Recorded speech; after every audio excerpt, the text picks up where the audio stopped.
সাংবাদিক এবং ফটোগ্রাফাররা আক্রান্ত হয়েছেন, শান্তিপূর্ণ আন্দোলনকারী শিক্ষকরা আক্রান্ত হয়েছেন।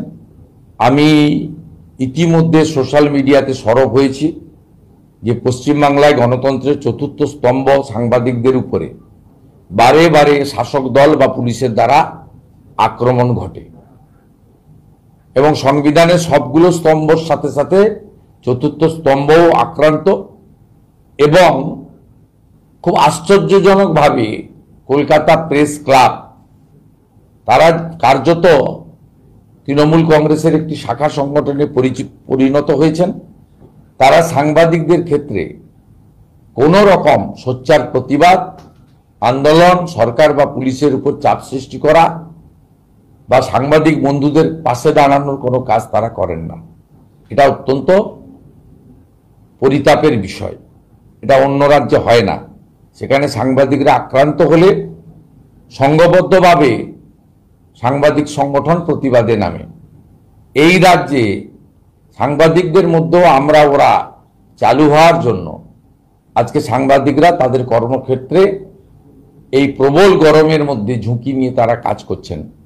তাদের প্রতিও এই ধরনের আক্রমণ হচ্ছে এবং তৃণমূল কংগ্রেসের পরিচিত নেতা দাঁড়িয়ে থেকে আস্ফালন এবং হুমকির মাধ্যমে এই কাজ করছেন। আজকে বিকাশ ভবনের সামনে যে ঘটনা ঘটেছে, এই ঘটনায় সব্যসাচী দত্ত, যাকে মমতা বন্দ্যোপাধ্যায় বিশ্বাস করেন না, বিশ্বাস না করারও কারণ রয়েছে। মমতা বন্দ্যোপাধ্যায় ওনার থেকে অনেক বেশি সুজিত বসু বা কৃষ্ণা চক্রবর্তীদের বিশ্বাস করেন। তাই সব্যসাচী দত্ত তৃণমূল কংগ্রেস বা মমতা ব্যানার্জির কাছে একটা লেঠেল বাহিনীর নেতা হিসেবে পরিচিত। এর আগে ভাঙড়ে পাওয়ার গ্রিড আন্দোলন ভাঙার জন্য তাকে ব্যবহার করা হয়েছিল।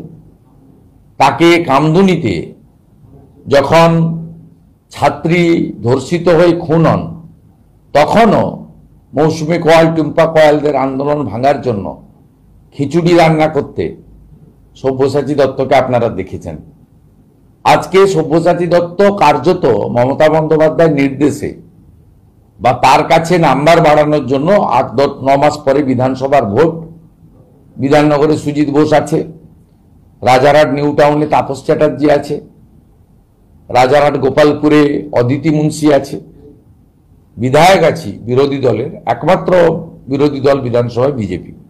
বা বিরোধী দলনেতা মানে শুধুমাত্র একটি রাজনৈতিক দলের নয়, সরকার বা সরকারি দলের দ্বারা যেই আক্রান্ত হবে তার পাশে আমরা দাঁড়াই, ভোটের কথা সবসময় ভাবি না।